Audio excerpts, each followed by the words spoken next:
안녕하세요. 점점 날이 더워지면서 벌써 여름 옷을 옷장에서 꺼내야 할 때가 됐나 봐요. 아직도 여름이 오면 제 인생에서 끔찍했던 그날의 기억에 저는 덜덜 떨게 된답니다. 제 소개가 늦었네요. 저는 서울에 사는 내년이면 40이 되는 나이의 여자예요. 제가 살면서 우여곡절을 제법 겪었기 때문에 제 개인사에 대해 주변 사람들에게 말하는 법이 없어요. 하지만 이렇게 용기를 내서 이곳에 제 사연을 보내봅니다. 이 유튜브에 제 사연이 채택될지 가늠은 안 되지만요. 글을 쓰는 일이 익숙치 않은 사람이니 여유있는 마음으로 제 이야기 좀 들어주시겠어요? 제가 태어났던 집안은 동네에서 유명했죠. 바로 딸부잣집으로요. 예전에는 딸이 셋 이상은 되어야 딸부잣집 근처라도 갈 수 있었다지만 저희 나이 때는 딸 셋인 집은 흔치 않았어요. 우리 집이 유명했던 것은 단순히 딸이 셋이어서만이 아니었어요. 세 딸 모두 예쁘장한 외모에 개성이 각기 다르고 자기 주장은 강한데 신기하게도 다툼 없이 늘 하하호호 사이좋게 몰려다녔기 때문이에요. 우리 집은 서울 화곡동이었는데요. 우리 동네 분들은 물론이고 제가 나온 초, 중, 고 모두 언니들 덕분에 저를 모르는 선생님은 별로 없으셨죠. 우리 아버지는 용접 기술자셨어요. 아버지는 퇴근하시고 집에 오시면 늘 땀에 젖은 옷에 얼굴은 벌겋게 되셨죠. 그만큼 용접일은 고된 일이었어요. 엄마 말씀으로는 너희 아버지만큼 힘들게 월급 벌어오시는 양반 얼마 없다. 너희들 아버지한테 잘해드려야 한다. 엄마는 손수 아버지 목욕물을 미리 받아놓고 저녁 식탁에는 아버지가 좋아하시는 열무김치와 양념게장을 빠지지 않게 챙겨놓으셨어요. 막내딸인 제가 아빠 월급이 얼마인진 몰라도 맛있는 반찬도 자주 먹을 수 있고 선물도 제가 원하는 걸로 해주시니 전 우리 집이 재벌 부럽지 않다고 생각하고 커왔죠. 그리고 우리 아버지가 세 딸을 가진 것을 너무 자랑스러워 하셨어요. 우리 아빠의 체육대회가 열리면 우리 딸들은 가족 티를 주문해서 가족 모두 똑같은 티를 입고 갔는데요. 우리 가족은 종목이 달리기, 2인 삼각, 보물찾기 등등 그 무엇이든 상품만 걸려있다면 목숨을 걸고 열심히 해서 어떻게든 상품을 타내고야 말았죠. 아버지 회사 사장님이 우리 가족은 최고로 화목한 집안이라며 엄지를 세우시고 인정해 주셨어요. 그렇게 땀을 한참이나 흘린 우리 가족은 늘 단골 돼지갈비집에 가서 10인분은 좋게 먹었습니다. 사장님이 우리한테 음료수랑 밥은 무료로 주시거든요. 그런데도 매번 계산서의 금액을 보고 놀라세요. 아니, 이 정도 금액은 어디 학교 운동부 애들이랑 와야 되는 건데 남자 하나에 여자 넷이 먹는 거라고 누가 믿겠슈? 이 정도로 잘 먹어야 우리 예쁜 딸들이 쑥쑥 잘 크는 거겠죠. 이러려고 내가 천리라는 거 아닌가. 아버지는 어렸을 때 부모님이 너무 가난하고 형제는 5이나 되어서 공부를 할 수가 없었대요. 그래서 18살 때 용접일을 배우고 돌아가시기 전까지도 용접일을 놓지 않으셨습니다. 우리 가족을 배불리 먹이고 남들에게 뒤처지지 않게 가르치려고 열심히 사신 분이에요. 지금이야 세상 좋아져서 용접 학원도 있고 초보라고 해도 일단 와서 열심히만 하면 일당 10만 원은 왜 안 주겠어. 하지만 나 때는 말이지 학원이 어딨냐. 그저 숭늉공 아저씨들 붙들고 잔심부름하고 빨래해드리면서 밑에 붙어있다가 어깨너머로 배우고 아저씨 기분 좋을 때 한 번씩 기술 배우는 거지. 우리 부모님들 어려운 환경에서도 열심히 사셔서 지금 이렇게 우리나라가 선진국이 된 것 아닌가 생각합니다. 부모님이 우리 자식들을 사랑하는 마음으로 키워주신 만큼 세 자매 모두 대학교에 잘 갔고 무사히 졸업해서 각자가 자기 밥벌이는 하는 성인이 되었습니다. 큰언니는 저보다 3살 위인데 가장 먼저 회사에 취직했고 그 회사의 선배 소개로 남편값도 찾았어요. 큰언니는 우리 중 가장 먼저 결혼해서 지금 유치원생 아들 하나, 딸 하나를 키우며 행복하게 살고 있어요. 하지만 둘째 언니는 비혼주의자예요. 지금 41세가 되었지만 아직도 작은 언니는 혼자 살고 있습니다. 그래도 법과대학을 나와서 법무사 자격시험에 당당히 합격해서 지금 법무사로 일하고 있어요. 이런 사람을 보고 골드메스라고 하던데요. 요즘 말은 잘 모르겠지만 말이에요. 저는 집을 예쁘게 변신시켜주는 인테리어 업체를 운영하고 있어요. 물론 대학교를 졸업하고 오랫동안 건설회사를 다녔지만 뜻하지 않은 일을 겪고 나서는 회사를 나와 인테리어 업체를 차렸어요. 요즘은 고객분들께 우리 업체가 인테리어를 이렇게 잘합니다 하고 소개하는 유튜브도 만들어야 하더라고요. 그래서 우리가 인테리어를 해드린 고객분들 중 잘된 집을 소개하는 영상도 촬영해봤는데 정말 쑥스럽지만 새로운 재미를 느끼게 되었어요. 그 유튜브를 통해 새로운 고객분들도 많이 확보하게 되었고요. 이렇게 우리 세자매는 나름대로 열심히 밥벌이를 하며 살고 있고 다행히 경제적으로 여유로운 편입니다. 왜냐하면 저와 언니들 모두 적어도 서울에 아파트 한 채씩은 갖고 있거든요. 사실 이렇게 된 데에는 우리 엄마 공이 크셨어요. 옛날부터 아버지가 버시는 월급을 잘 모아 종잣돈 1,000만 원을 만드시고부터는 이것저것 부동산을 사고 팔면서 큰 재산을 모으셨으니까요. 지금이야 서울이고 경기고 전국 아파트 값이 천정부지로 올랐지만 어머니는 이미 10년도 전에 자식들 명의로 아파트를 사셨죠.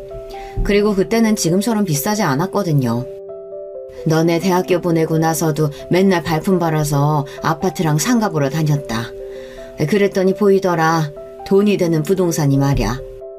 지금쯤 너네 모두 아파트를 하나씩 마련해놔야 나중에 후회 안 해. 아버지 엄마처럼 집 산다고 똥 싸는 고생하지 말고 집 한 채는 해놓고 시작해라. 엄마의 안목은 정확했고 앞을 내다보던 말씀은 적중했죠. 언니들도 저도 남들이 알아주는 동네의 아파트에 살고 있으니까요. 하지만 엄마는 그렇게 딸들 앞으로 아파트를 해주신 다음 해에 돌아가셨습니다. 당신이 그렇게 환갑도 안 된 이른 나이에 세상을 뜰지 알고 딸들 아파트를 하신 걸까요? 전 엄마를 만나면 꼭 이 말을 물어보고 싶었어요. 엄마는 비 오는 날 횡단보도를 건너시다가 달려드는 트럭을 피하지 못하고 그대로 그만 그 자리에서 돌아가신 거예요. 이런 날벼락 같은 일이 벌어지고 나서 그때 전 처음 알았습니다. 행복이 영원하지 않다는 것과 불행은 부지불식간에 찾아온다는 것을요. 엄마를 LG하고 사랑하셨던 아버지는 매일 술도 드시고 잠도 제대로 못 주무시면서 슬픔을 삭히셨어요. 그때 큰언니는 출가해서 작은언니와 제가 그런 아버지 곁을 지키며 살려고 집에 들어왔어요. 엄마가 해주신 아파트로 독립했었지만 이렇게 힘들어하시는 아버지를 혼자 둘 수가 없었거든요. 아버지 식사도 챙겨드리고 모시고 주말에 산행도 가고 드라이브도 시켜드리면서 작은 언니와 저는 아버지가 일상으로 돌아올 수 있게 애를 썼어요. 그리고 아버지는 곧 마음을 다잡고 원래처럼 활기차고 든든한 모습을 찾을 수 있게 되었죠. 우리 딸들 덕에 이 아버지는 이제 괜찮아졌으니 너희들 집으로 돌아가라. 괜히 나중에 시집도 못 가고 처녀 귀신 돼서 아비 때문이라고 원망하지 말고. 살짝 웃으며 이렇게 농담도 하실 수 있게 되었으니 참 다행이었죠.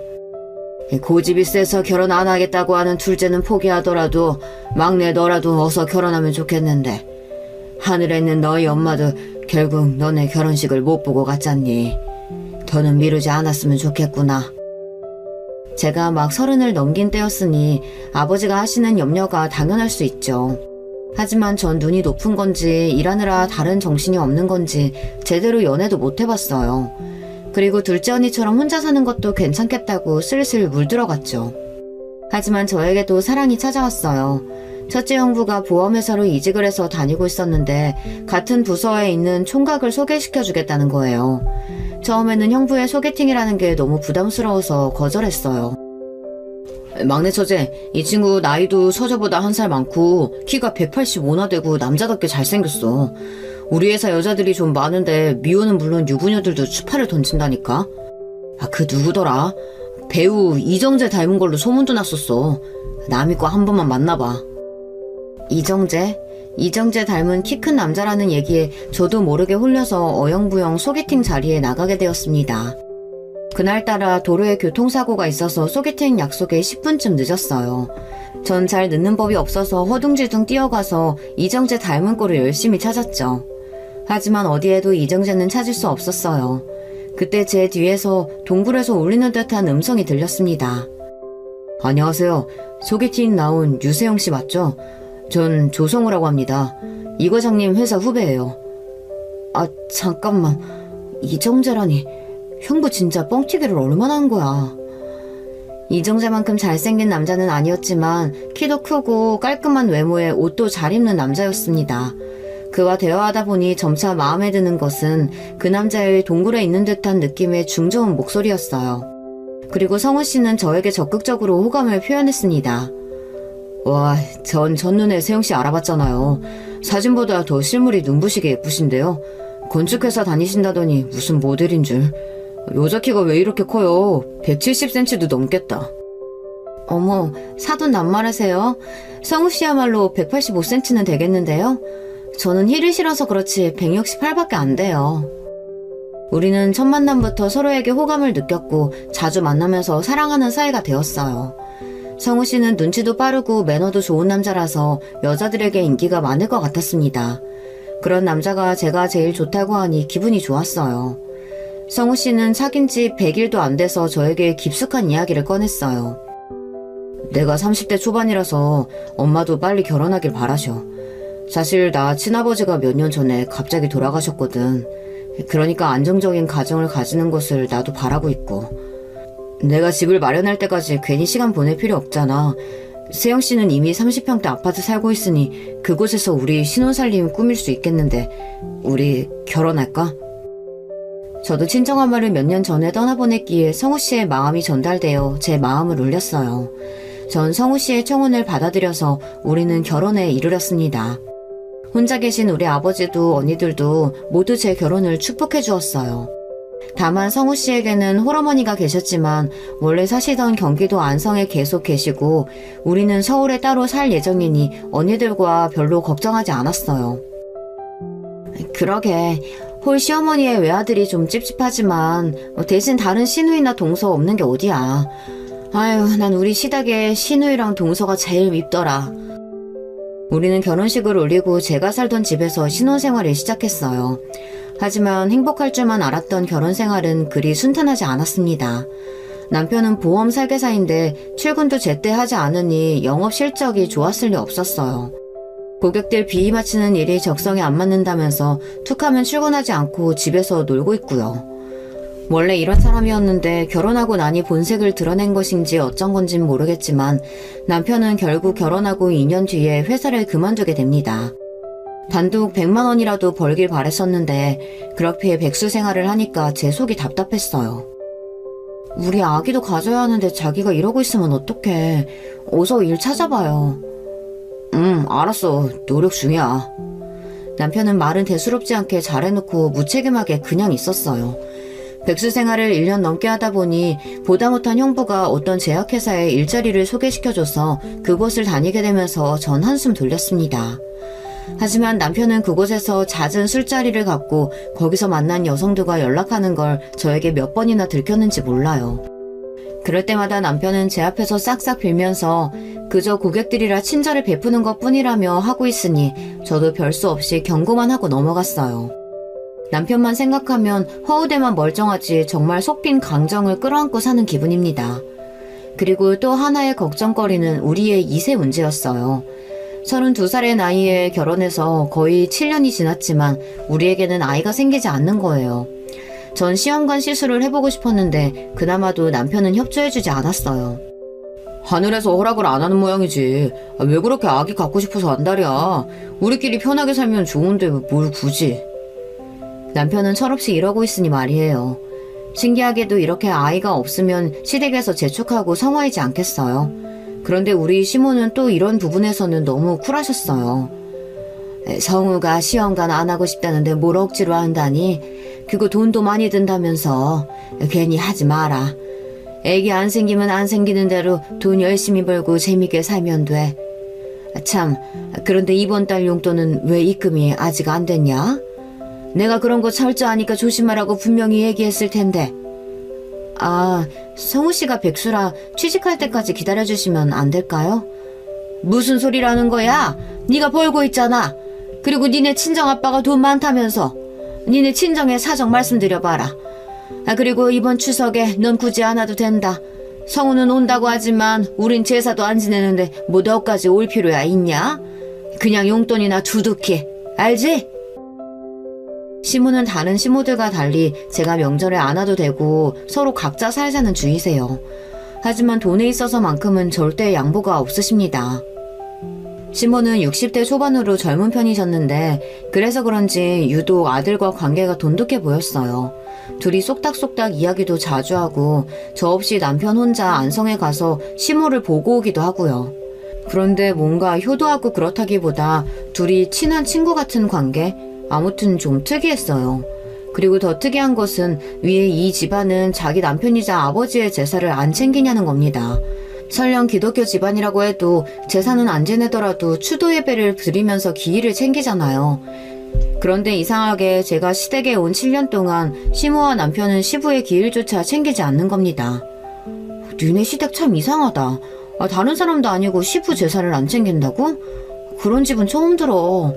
아무래도 시부가 가족과 사이가 아주 안 좋았나 보다. 생각해보니 시모가 맨날 시부가 무능력하고 성질만 더러웠다고, 지 뜻대로만 하고 사는 남자였다고 욕을 자주 했어요. 남편 얘기로도 아빠가 너무 엄하고 자기를 자주 때렸다면서 아빠에 대한 기억이 별로 좋지 않은 듯 했어요. 그래도 돌아가신 아버지인데 너무하다 싶었어요. 저에게 아버지는 너무 좋은 분이고 우리 가족에 대한 흉을 남에게 한다는 것은 상상도 하지 못할 분이라서요. 하지만 시모와 남편이 말한 것만 믿기에는 깨림직했어요. 왜냐하면 시모는 비단 시부만이 아니라 세상 모든 사람들에 대해서 그 누구도 좋게 말하는 법이 없었거든요. 심지어 없을 때는 자기 아들도 욕해요. 이런 시모는 신뢰감이 잘 안 가는 사람입니다. 오로지 자신만이 대단하고 존중받을 만하다는 나르시시즘이 있는 것 같습니다. 하루는 시모와 같이 장을 보러 마트에 갔는데 직원 아줌마가 이러더라고요. 어머, 며느리랑 시어머니 사이 같진 않네요. 이런 말을 하면 보통 어떻게 생각하세요? 대체로 고부 갈등 없이 사이가 좋아 보인다, 뭐 이렇게 생각하지 않나요? 그런데 시모는 대뜸 이랬어요. 그렇죠. 내가 동안이고 미인이라서 며느리랑 어머니 뻘로는 안 보이겠죠. 우리 며느리한텐 내가 괜히 미안하네. 객관적으로 시모는 그냥 60대로 보이고 미인 쪽에도 못 드는데 이렇게 뻔뻔하게 이야기를 하면 마트 아줌마는 뻘쭘한 표정으로 아, 네 하고 마지못해 대꾸하고 분위기가 싸해집니다. 하지만 시모는 그런 분위기를 전혀 눈치채지 못하고 자신의 미모를 인정받아서 신이 난 채로 한동안 기분이 업되어 있었어요. 우리 시모 좀 웃기죠. 어느 날 작은 언니의 전화를 받게 되었어요. 너 건강검진 해본 적 있어 없어? 응? 안 해봤지. 아직 젊은데 뭘. 얘 좀 봐라. 너도 이제 30대 중반이야. 이번 주 금요일에 시간 비워. 나랑 같이 가자. 그렇게 처음으로 언니 따라 한 건강검진에서 그만 갑상선 암 판정을 받고 말았습니다. 조금 놀랐지만 갑상선 암은 착한 암이라서 심각한 상태는 아니라는 의사 선생님의 설명을 듣고 차후 수술을 예약하고 집으로 돌아왔어요. 자기야, 자기가 자꾸 여자 문제면 직장 문제로 내 속을 썩이니까 암에 걸려버렸잖아. 뭐, 암? 자기가 암에 걸렸다고? 남편은 생각보다 크게 놀랐어요. 전 오늘 건강검진에서 갑상선 암에 걸렸다는 사실을 남편에게 설명해 주었어요. 남편은 안절부절 못하다가 핸드폰을 들고 방으로 들어갔어요. 뻔합니다. 분명 자기 엄마에게 이 일을 알리고 상의하려는 거예요. 한참을 시모와 통화하고 나온 남편은 저에게 말했어요. 자기야, 그럼 수술 받으면 낫는 거지? 자기 안 죽는 거지? 남편은 제가 죽을까봐 너무 걱정이 되는 모양이에요. 그런 남편의 모습이 귀엽기도 하고 저를 아껴주는 마음에 괜히 흐뭇했어요. 그리고 제 수술날 남편과 시모는 아무리 말려도 저를 따라왔어요. 저는 무사히 잘 수술받고 나왔고 의사 선생님은 우리를 안심시켜 주었습니다. 이제 염려하지 않으셔도 됩니다. 유세영 씨 수술은 성공적이고요. 앞으로 항진제 약 꾸준히 복용하시고 주기적으로 병원에 와서 체크만 하시면 됩니다. 이 말을 듣고 남편과 시모는 다행이구만, 잘 됐어 하면서 안도하셨어요. 저를 이렇게나 걱정해주는 남편과 시모에게 감사한 마음이 들었습니다. 남편이 직장을 옮기고 한동안 잘 다닌다 싶었는데 또다시 회사에 대한 불만을 이야기하면서 그만두고 싶다고 난리였어요. 그리고 이번에는 아예 취업이 아니라 자기가 직접 사업을 하겠다고 나선 거예요. 기술도 경험도 없는 사람이 무슨 사업이겠어요.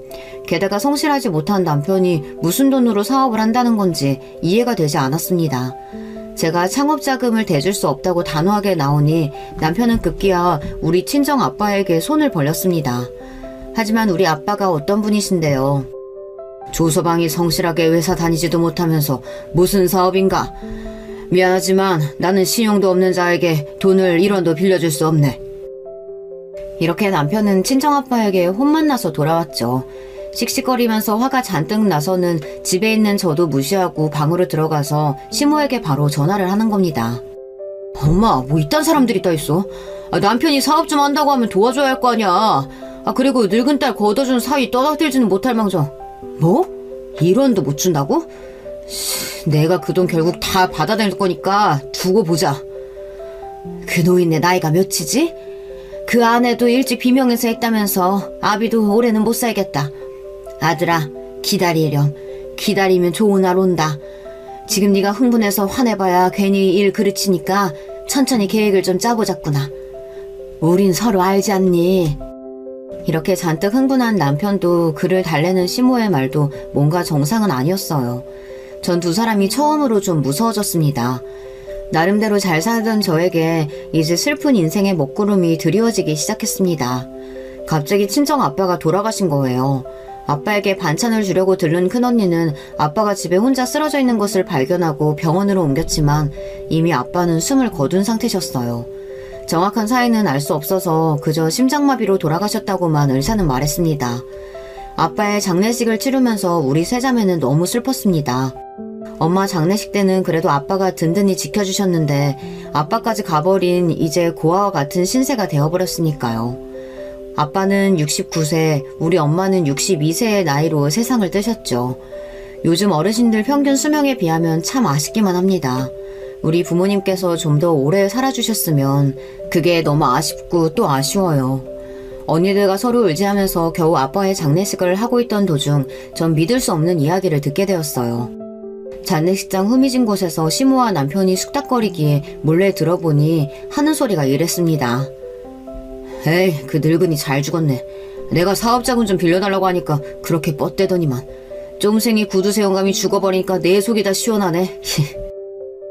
그게 중요한 게 아니고 그 많은 재산 어떻게 한대? 며느리 위로 언니가 둘이나 있으니 이거 싸움 나는 거 아닌가 몰라. 우리가 눈 잘 뜨고 싸움에서 이겨야 돼. 유산 싸움 말이야. 네가 며느리한테 바짝 붙어서 조정 좀 해봐. 응? 이왕이면 지 언니 목까지 다 가져올 수 있게 하란 말이야. 나도 그러고야 싶지. 근데 알잖아요. 결혼한 내내 어찌나 지네 친정을 싸고 들면서 자기 친정 식구만큼 좋은 사람들이 없다고 하는지. 아마 내 말은 한 귀로 듣고 흘릴 거예요. 세상에 장인어른이 돌아가셨다는데 좋아하다뇨. 속이 시원하다니. 게다가 우리 언니들이랑 유산 갖고 싸우라고? 뭐 이런 인간 말종 사람들이 있단 말입니까? 하지만 우리 자매는 정말 우애가 깊고 이런 돈 문제로 싸울 일 따위 더더욱 없습니다. 법무사인 둘째 언니가 상속세며 증여세 등을 이전부터 아빠와 논의하면서 재산 정리를 도와주었어요.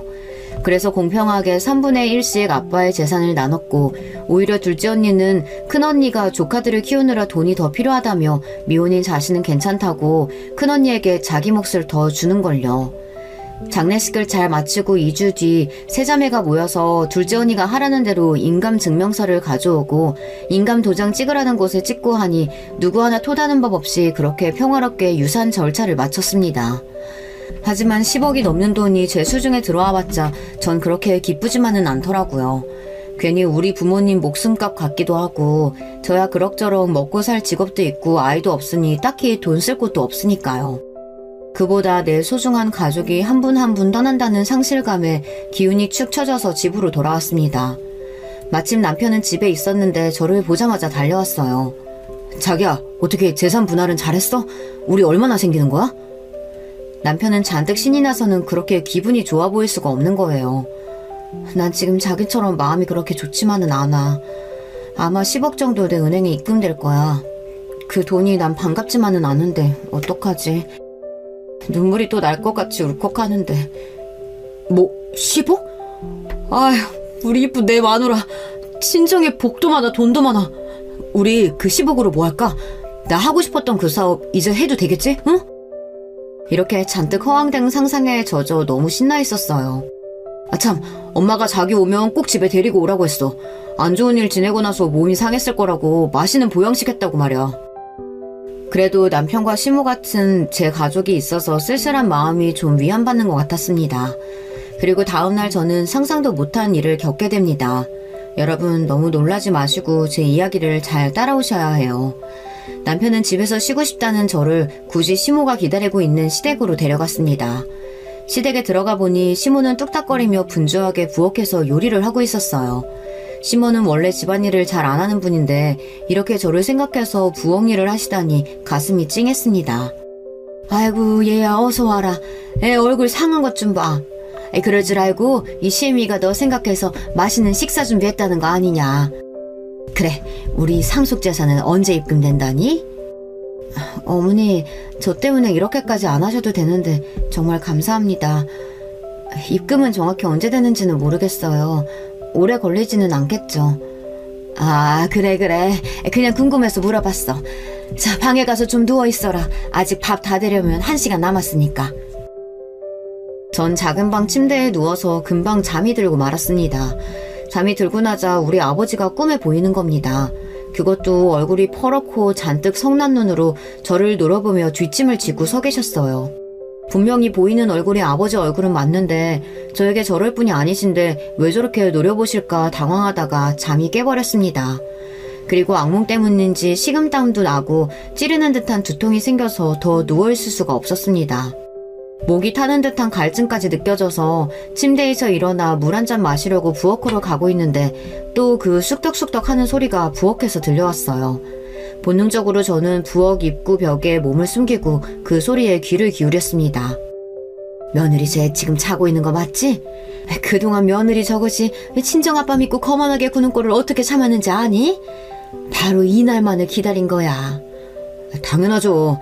나도 못생기고 똑똑하기만 한 늙은 여자랑은 더 못 살겠어. 회사나 길거리에 나가봐. 돈만 있으면 나한테 옷 벗고 달려들 젊은 예쁜 여자가 얼마나 많은데. 지난번 갑상선암 판정받고 혹시나 자기 아빠보다 먼저 죽을까봐 걱정했잖아요. 그럼 그 장인 재산 다 우리 거 안 되잖아. 법이 그렇다대요. 저 아빠가 죽고 나서 아내가 죽어야 장인 재산이 우리 손아귀에 들어온다니까. 그래서 우리가 지금까지 숨죽이고 기다린 거 아니냐고. 그런 거 보면 너도 나도 참 처죽일 못된 것들이야. 그렇지 않아? 니네 아빠 죽고 보험금이 그렇게 조금 나올 줄 누가 알았다니? 그 망할 놈의 보험사, 그 조사가만 아니었어도 5억은 나오는 건데 말이야. 이번에는 실수 없이 그 장인 재산이 쟤한테 간 것까지 두 눈으로 확실히 확인한 거 맞지? 맞다니까요. 저 여자 앞으로 상속 재산이 현금만 10억은 나올 거래. 지금 아파트도 낼 것 될 거고. 우리 엄마 이제 로또 대박 맞았어요. 그래 내 아들 이제 마지막 작업만 실수 없이 해내자꾸나. 자 이거 하나면 그 재산들 다 우리 거야. 시모는 남편에게 무엇인가 흰색 가루가 들어있는 작은 지퍼락을 전해주었어요. 저것이 뭘까? 저들이 지금 나를 죽이려고 하는 것이라면 독약이구나. 남편은 시모에게서 받은 지퍼락 속의 흰색 가루를 제 국그릇에 뿌렸습니다. 너무 놀라서 저도 모르게 새어나오는 신음소리를 막기 위해 두 손으로 입을 재빠르게 가렸어요. 그들은 희죽희죽 웃으면서 자기들끼리 저를 깨우러 가야겠다며 식탁에서 떠났습니다. 제가 아까부터 방에서 자고 있는 줄 알고 있을 테니까요. 아빠가 꿈에 나타나서 제가 두통으로 깨지 않았다면, 이상하게도 목이 말라서 부엌으로 오지 않았다면 전 꼼짝없이 저 정체불명의 가루가 들은 국을 먹고 어떻게 되었을지. 저는 그들이 나오자마자 몰래 돌아가서 식탁에 놓여진 제 그릇과 남편의 국그릇을 뒤바꿔 버렸습니다. 그리고 저는 방에 없다며 찾는 세 사람에게 화장실에 있다고 변명했어요. 시모와 남편은 밥 차려놨으니 어서 먹자면서 절 부엌에 데려갔습니다. 우리 셋은 식탁에 둘러앉아 밥을 먹기 시작했습니다. 그들은 저를 호시탐탐 노려보면서 긴장을 하고 있었고요. 전 그들의 계략을 모르고 당하는 척 제 국그릇을 남편의 것과 바꾼 것을 들키지 않을지 긴장하면서 있었죠. 분위기는 어색하고도 냉랭했습니다. 아무도 수저를 들지 않고 서로의 눈치만 살폈죠. 얘야, 그동안 아버지 상 치르느라 고생했을 텐데 어서 한술 뜨렴. 내가 특별히 최고로 좋은 한우 뼈다귀 사다가 오래오래 구웠단다.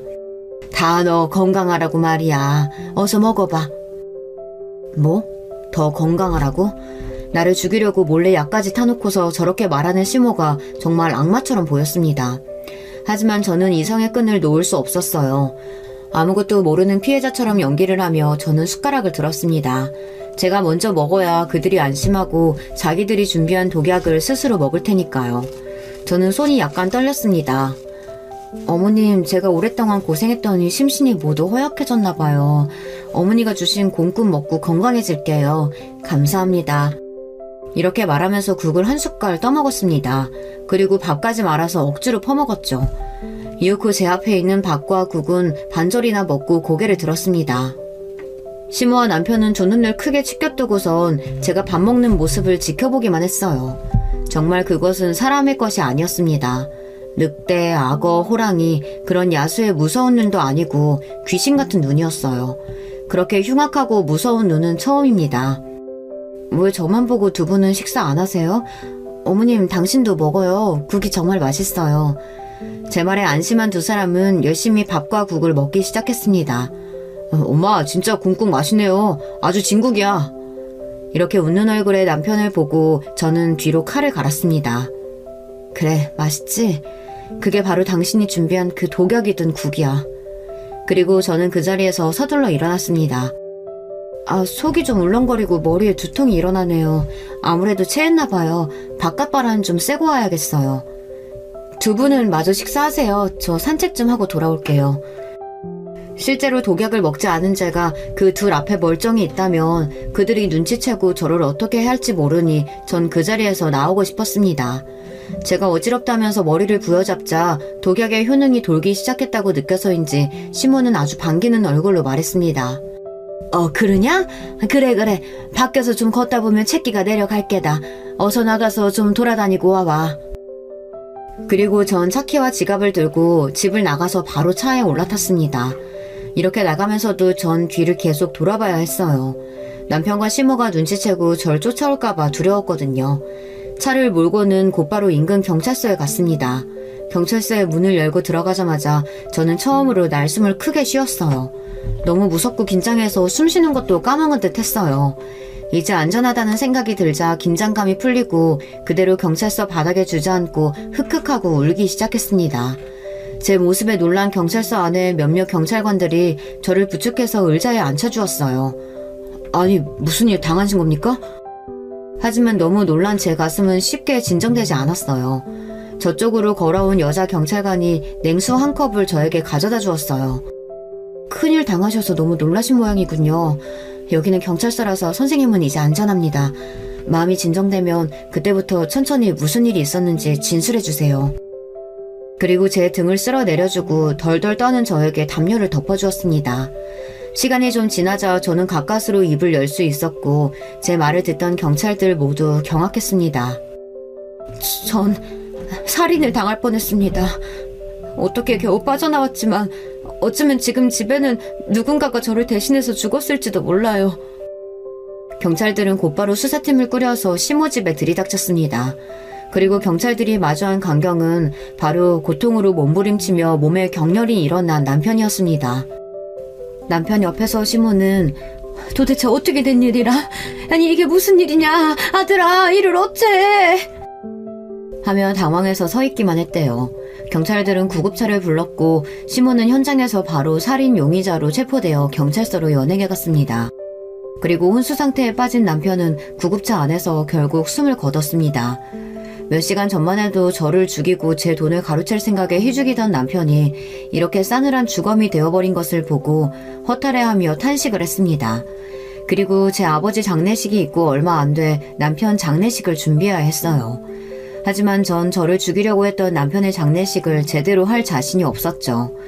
큰언니에게 전화를 걸어 제게 일어난 일을 간략히 설명하고선 지금 병원에 와줄 수 있냐고 했어요. 언니는 제 이야기에 기함을 하며 이런 믿어지지 않는 일이 어떻게 생긴 거냐고, 그리고 다급하게 제게 와주었습니다. 작은 언니도 함께 말이에요. 그렇게 저는 거의 실신할 지경의 몸 상태로 뒷방에 누워있다가 손님이 오시면 인사만 겨우 하고 다시 누워있었습니다. 온몸에 힘이 하나도 들어가지 않았어요. 그리고 남편의 시신은 화장해서 근처 강가에 뿌렸습니다. 그 사람의 묘소를 만든다 한들 전 그 묘소를 절대 찾지 않을 것이었기 때문이에요. 그나마 아내로서 할 도리를 장례식을 마지막으로 끝냈고 이로써 제 결혼 생활도 끝났어요. 우리 언니들이 옆에 있어주지 않았다면 전 아마 아무것도 못했을 테죠. 남편의 장례가 끝나고 형사는 참고인 조사로 경찰서에 오라고 했어요. 그러고 저는 제가 보고 들었던 모든 것을 형사님에게 이야기했어요.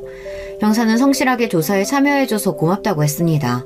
그리고 저에게 혹시 시모는 어떻게 하고 있는지 궁금하냐고 물어봤죠.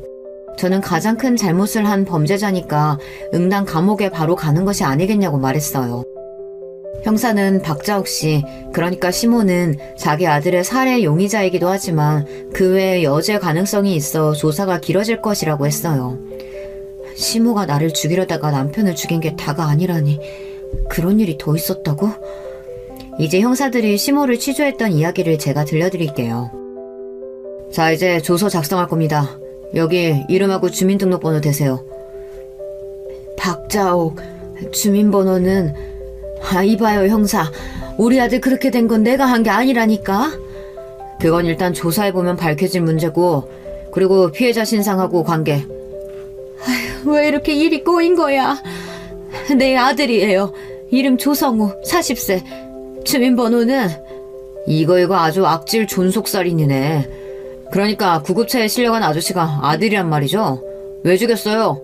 조성우 씨한테 무슨 일 한 건지 오늘 일 자세히 이야기해보세요. 우리 집에서 공국 끓여다가 아들 며느리 밥을 먹였는데 갑자기 며느리가 먹다가 속이 안 좋다고 두통 때문에 바람 쐬고 온다고 먼저 일어나서 나갔어.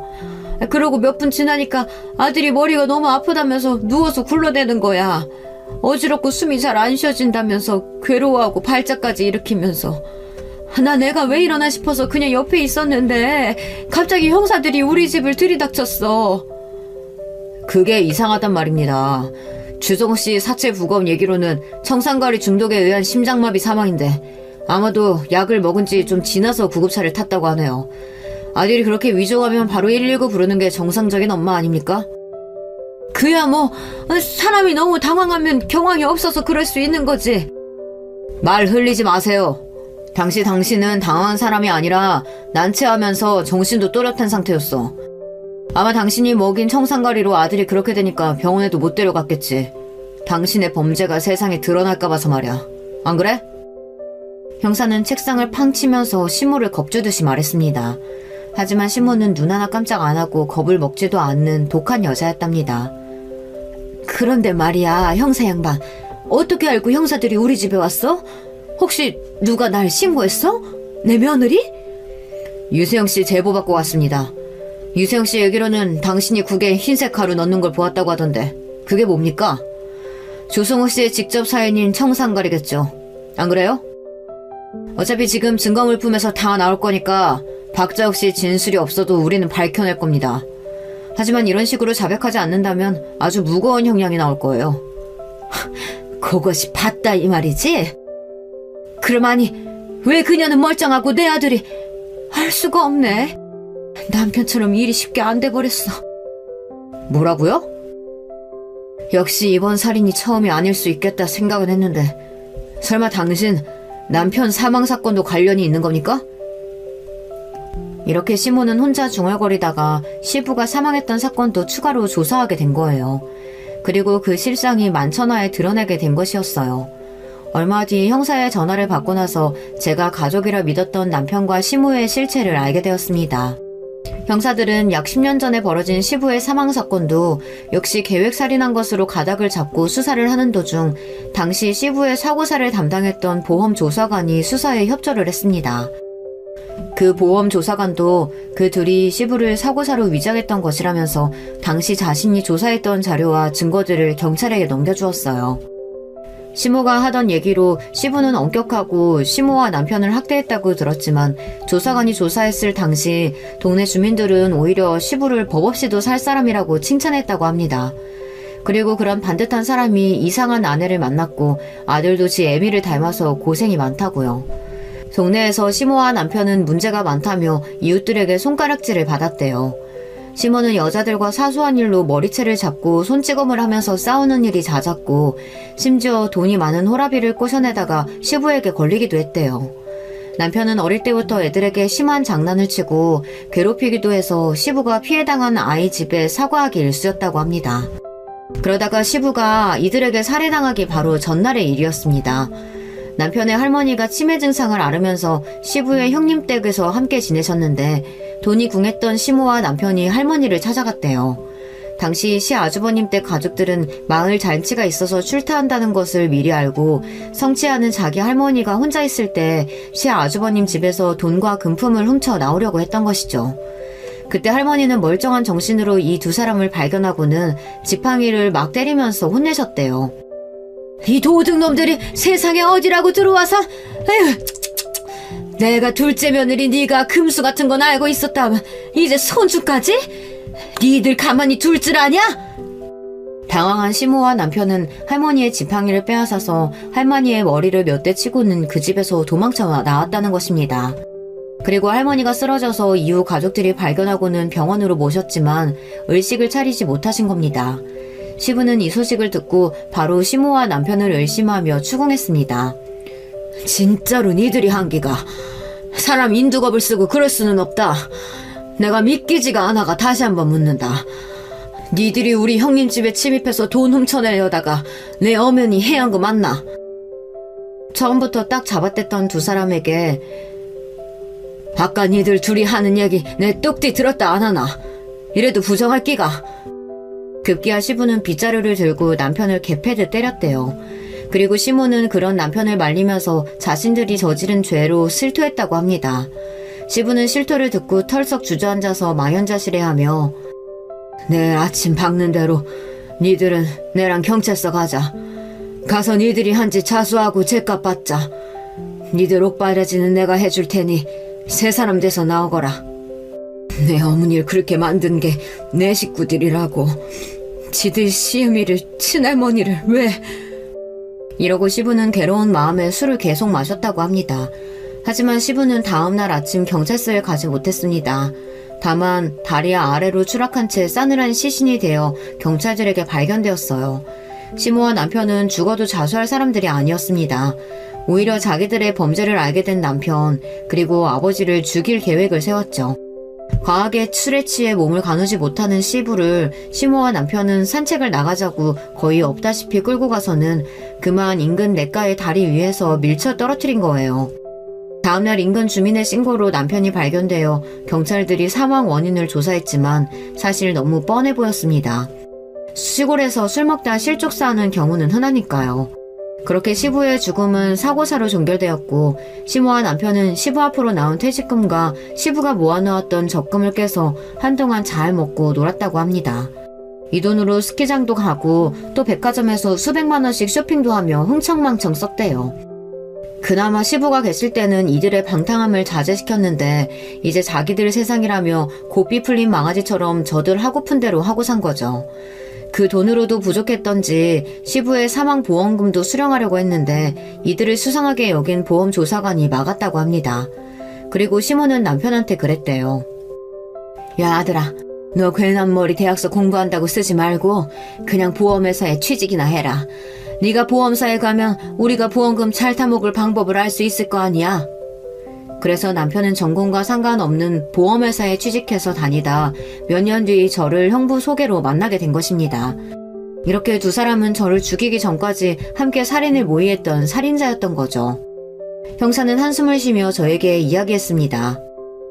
그런데 박자옥 씨는 정말 대단한 여자입니다. 우리가 이 사실을 자백받아내느라 얼마나 진땀을 뺐는지 몰라요. 형사 경력만 10년 다 된 강력계 베테랑인 우리가 정말 별의별 수단을 다 써서 자백을 겨우 받아냈다니까요. 증거들이 수두룩한데도 어찌나 발뺌을 하던지. 제가 아들 장례식에 가려면 조사 빨리 끝내야 한다고 하니까 거기 갈 필요 없다네요. 아니, 아들 장례식에 가고 싶지 않다고 하는 엄마가 세상에 어디 있습니까? 이건 분명 사이코패스들이에요. 그렇게 시모였던 사람은 존속살인 3건으로 20년형을 선고받고 지금도 교도소에 수감되어 있습니다. 재판받던 날 재판장에 있는 저를 보고 이 극악무도한 사람은 철장 안에 갇힌 신세이면서도 악을 쓰고 저를 원망했어요. 왜 내 아들이 죽어? 네가 죽어야지. 그리고 사실 네가 내 아들 죽인 거 아니야? 네가 국구를 바꿔친 거지? 맞지? 그럼 네가 살인범이지 왜 내가 살인범이냐고! 저 여자는 지금 자기 아들이 죽어버려서 원통한 마음이 클까요? 아니면 자기가 감옥 가는 것이 억울한 걸까요? 저는 전자일 거라고 생각했던 사람입니다. 애미가 아들을 잃은 그것도 자기의 실수로 아들을 죽게 되는 그 고통이 훨씬 클 거라고요. 그런데 저런 사이코패스 같은 사람을 겪어보니 후자일 수도 있겠다는 생각이 들어요. 우리가 상상할 수 없는 생각과 행동을 하는 자들이더라고요. 절대 교화될 수 없고 정상적인 사람들과 분리해야 하는, 감옥에서 밥 먹고 똥 싸며 살게 두는 것도 아까운 인간이라고요. 모든 일이 밝혀지고 나서 언니들이 달려와서 저를 껴안고 다 같이 울었어요. 하지만 저에게도 다가오지 못하고 저 멀리서 형부가 눈시울을 붉어져서는 처제 미안해. 정말 미안해. 내가 그런 나쁜 새끼 소개시켜주지만 않았어도 하며 미안해했어요. 당신은 꼴도 보기 싫어요. 어서 집에 가지 못해요? 지금 어떻게 우리 막내 앞에서 얼굴을 들고 볼 수가 있어? 큰언니 그만해. 형부 잘못 아닌 거 알잖아. 내가 박복해서 남편 복이 그 정도였던 거지. 그래도 큰일 당하지 않았으니 됐어. 형부도 울었는지 얼굴 말이 아니다. 그만 구박해. 그래도 언니가 너무 미안해. 우리 언니들이 저를 지켜줘서 전 이렇게 큰 소용돌이를 잘 극복해 나갈 수 있었어요. 전 이날 이후로 밥상에서 국을 치워버렸습니다. 그날 이후로 국그릇은 쳐다도 보지 못해요. 너무 경악할 일을 겪고 나니 제 마음도 황폐하고 두려움만 가득 찬 사람이 되어버렸습니다. 그나마 사연에 빠지다에 있는 이야기들을 들으면 조금 마음이 진정되곤 해요. 구독자 여러분, 저는 어떻게 하면 좋을까요? 이제 사람은 절대 못 믿을 것만 같아요. 저에게는 이제 친정 부모도 없고 남편도 시댁도 없습니다. 자식이 없어서 늘 안타깝고 그랬었는데 이제와 보니 하늘이 구하신 것이 아닌가 싶어요. 남편이나 시모의 그런 범죄자의 DNA가 유전된 아이가 태어났다면 그것 또한 비극의 연속이지 않겠어요.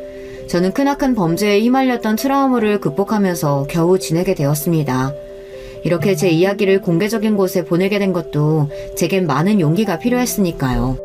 제 이야기 들어주신 분들께서는 저 같은 일 당하지 마시고 악질적인 사람을 잘 피하시고 지내셨으면 좋겠습니다. 그럼 이만 저의 이야기를 끝낼게요. 들어주셔서 감사합니다. 여러분, 두 번째 사연 시작하기 전에 좋아요, 구독 꼭 눌러주실 거죠? 그럼 두 번째 사연 바로 시작합니다. 안녕하세요. 저는 사연에 빠지다를 정말 좋아하는 여성 애청자예요. 저에게 있었던 일을 허심탄회하게 나눠보고자 사연을 신청했습니다. 저는 되게 가난한 환경에서 자라온 사람이에요. 제 아버지께서 한탕을 누리시면서 도박에 손을 대면서부터 가세가 확 기울었습니다. 제가 중학교 졸업 직전이 되었을 무렵에는 무려 집에 빚맛 2억 5천가량이 쌓여 있었고요. 3년도 안 되는 기간 안에 이사만 4번을 다녔어요. 저와 남동생의 학교 생활은 먹구름 가득이었죠.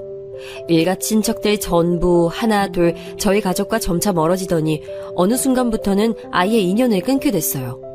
그놈의 돈이라는 게 정말 무섭더라고요. 저와 남동생은 애써 밝게 학교 생활을 원만하게 하는 척 연기를 하면서 부모님의 심기를 거스르지 않도록 노력을 했던 것 같아요.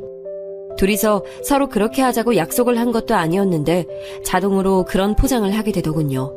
하지만 저희 남매의 노력에도 불구하고 상황은 악화되기만 했으며 부모님의 관계는 파국으로 향해 갔죠. 어느 날 밤이었어요. 술에 취해 늦게 귀가하신 아버지를 향해 엄마가 이렇게 말씀하시더군요. 왜 기어들어와요? 뭘 잘했다고 오늘도 죽지 않고 살아서 돌아왔냐고. 차라리 죽어버리지. 어떻게 해서든지 그 목구멍에 술병 처박을 생각만 하느라 머릿속엔 아무 근심 걱정도 없죠. 그러니까 어디 번듯한 일자리 다시 찾아볼 생각도 안 하고 쓸데없이 막노동판을 전전하면서 그것조차 제대로 못 해내고 술병 나발을 허구한 날 불어대는 거잖아. 뭐야? 이 옆에 내가 돌았나 아니면 미쳤나? 요즘 잠잠하게 이 쳐닫고 사는 것 같아서 드디어 그놈의 잔소리에서 해방됐나 했더니 갑자기 이렇게 확 지랄을 내대네. 야, 이 여편네야. 누구는 막노동 하고 싶어서 하는 줄 알아? 누가 번듯한 직장 안 다니고 싶어서 이러는 줄 아냐고? 나도 이렇게 살고 싶어서 사는 게 아닌데 내 속은 아무도 몰라주고 그 누구 하나 위로해주지 않으니까 내가 이렇게 술로 달래는 거야. 아이고, 그래서 뭐요? 당신이 또 세상에서 가장 불쌍하고 억울한 사람이라고 그 얘기하고 싶어서 이러는 거예요? 누가 도박 안 하면 가만 안 둔다고 당신에게 윽박지르기를 냈어? 아니면 강제로 도박판에 끌고 가기라도 했어? 스스로 걸어 들어간 지옥길. 그러면서 자기 처자식도 같이 끌고 들어갔으면 미안한 줄을 알고 반성하고 살아도 부족할 판에 뭐가 어쩌고 저쩌요? 그날따라 엄마의 감정이 무척 격양되어 있었어요.